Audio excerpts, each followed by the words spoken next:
जब हम सबसे फेमस पायरेट की बात करते हैं, आपके मन में जैक स्पैरो या ब्लैक बियर्ड का नाम आता होगा। लेकिन क्या आपको ये पता है, सबसे शक्तिशाली पायरेट कोई बुड्ढा नहीं बल्कि चाइना की मशहूर पायरेट क्वीन ज़ेंग यी साओ है। ये कोई रॉयल फैमिली या अमीर घर की नहीं थी। पायरेट क्वीन ज़ेंग यी ने अपना जीवन गरीबी से स्टार्ट किया था और लास्ट में ऐसी पायरेट सेना बनाई जिसने चाइना, इंग्लैंड और पोर्चुगल जैसे ताकतवर नेवी को भी हरा दिया। 1800 में चाइना पर क्विंग डायनेस्टी राज करती थी, पर इसके राजा कमज़ोर और बहुत करप्ट थे। इसके चलते चाइना के कोस्ट्स में लॉ एंड ऑर्डर का नामो निशान नहीं था। में से ही एक शहर कैंटोन था जिसमें ज़ेंग यी गरीबी से परेशान एक फ्लोटिंग ब्रॉथल में काम करती थी। यहाँ उसके पास कोई नाम भी नहीं था।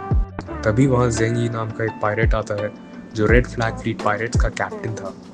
उसे ज़ेंग यी साओ को देखकर प्यार हो जाता है और वो उससे शादी कर लेता है।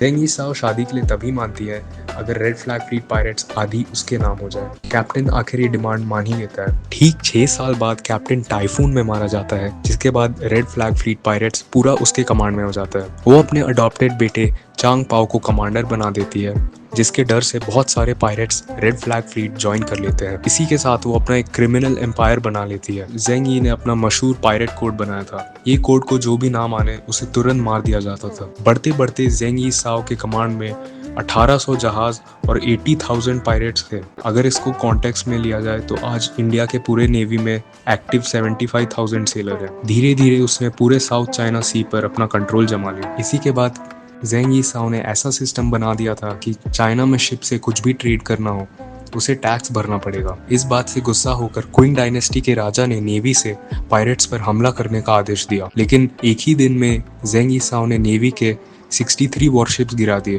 क्विंग डायनेस्टी परेशान होकर ईस्ट इंडिया कंपनी और पोर्चुगीज नेवी से हेल्प मांगी। फिर 1809 में Qing dynasty, east India company और पोर्चुगीज ने अपने नेवी को मिलाकर रेड फ्लैग फ्लीट्स पर हमला किया।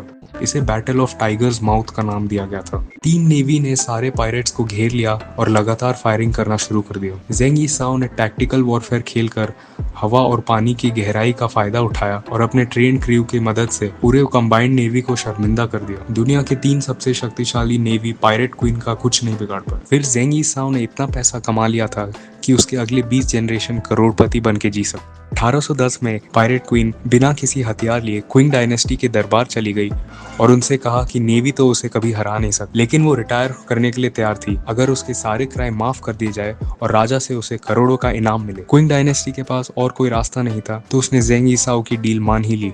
समुद्र में सालों आतंक फैलाने के बाद ज़ेंग यी साओ ने कैंटोन में एक बड़ा सा कैसीनो बनाया और वहाँ पे करोड़पति जैसे अपने बाकी की जिंदगी बिताई। ज़ेंग यी साओ ने बिल्कुल गरीबी और जीरो सोशल स्टेटस से शुरू किया था, आखिर में एक बहुत बड़ी करोड़पति बन गई।